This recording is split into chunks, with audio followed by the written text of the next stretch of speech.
इस बीच महाराष्ट्र से भी एक बड़ी जानकारी, जहां के बुल्ढाना में डीजे पर गाना बजाने को लेकर दो गुटों में हिंसक झड़प हो गई और इस मामले में अब तक 22 लोगों को गिरफ्तार कर लिया गया है, जबकि 36 लोगों पर एफआईआर दर्ज की गई है। झड़प में 12 लोग घायल हो गए थे और जैसे ही इसकी जानकारी पुलिस को लगी, बड़ी संख्या में पुलिस के बड़े अधिकारी भी मौके पर पहुंचे और फौरन ही यहां पर दंगा नियंत्रण दस्ते को भी बुला लिया गया। प्रशासन के अनुसार अभी हालात नियंत्रण में है। तो जैसे ही तनाव की स्थिति के बारे में पुलिस को जानकारी लगी, वैसे ही बड़ी संख्या में पुलिस के जो आला अधिकारी हैं, बड़े अधिकारी हैं, मौके पर पहुंच गए थे और फौरन ही दंगा नियंत्रण दस्ते को भी बुला लिया गया था ताकि जल्द से जल्द स्थिति को नियंत्रण में कर लिया जाए और कुछ वैसा ही नजर भी आया।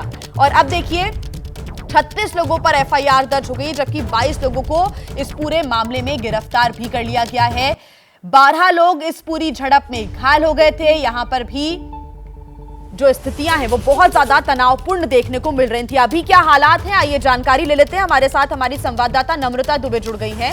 नम्रता, अभी क्या स्थिति है? 12 लोग घायल हो गए थे, लेकिन अब पुलिस है एक्शन के मोड में और 22 गिरफ्तारियां हो गई है, क्या जानकारी?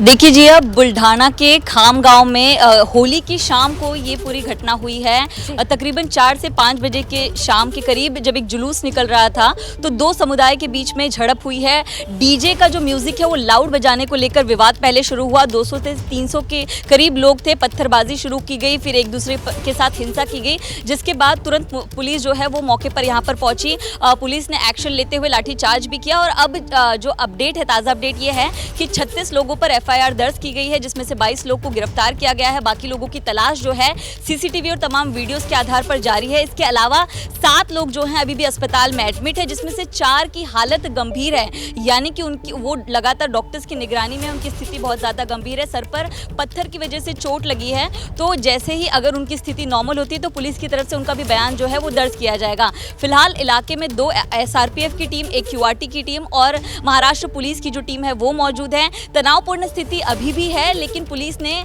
स्थिति को, जो ग्राउंड है उसको कंट्रोल कर रखा है। लगातार आसपास के इलाकों की जो चेकिंग है वो की जा रही है। जिन लोगों पर एफआईआर दर्ज है उनके परिवार वालों से, उनके रिश्तेदारों से लगातार पूछताछ जारी है और इस बात की छानबीन की जा रही है कि अगर जुलूस वहां से निकला तो अचानक से इतना पत्थर कहां से आ गया कि पत्थरबाजी भी शुरू हो गई। क्या ये पहले से कोई प्री प्लानिंग थी? तो तमाम तरह की जो सवाल है उसकी जांच अब महाराष्ट्र पुलिस की तरफ से की जा रही है, क्योंकि ये जो जुलूस है वो एक इलाके से निकल रहा था। ऐसा नहीं कि आसपास कोई विशेष धर्म की कोई स्थान था, लेकिन जुलूस एक इलाके से निकल रहा था जो पिछले 60 से 70 सालों से निकलता है, एक वहाँ की प्रथा है। और ऐसे में डीजे के जो लाउड म्यूजिक को कम करने की बात की गई, उसके बाद वाद विवाद बढ़ा और जो मामला, जो स्थिति है वो हिंसा में तब्दील हो गई। इस पूरी स्थिति को देखते हुए महाराष्ट्र के मुख्यमंत्री हो और जो महाराष्ट्र के डीजी हो लगातार वहाँ के लोकल पुलिस से संपर्क में है और स्थिति का जायजा ले रहे हैं। फिलहाल देखना होगा कि जो 4 लोगों की हालत गंभीर है उनका क्या कुछ अपडेट आता है, क्योंकि जो पत्थरबाजी हुई है बहुत ज्यादा भीषण हुई है, पूरे इलाके में तनाव अभी भी है।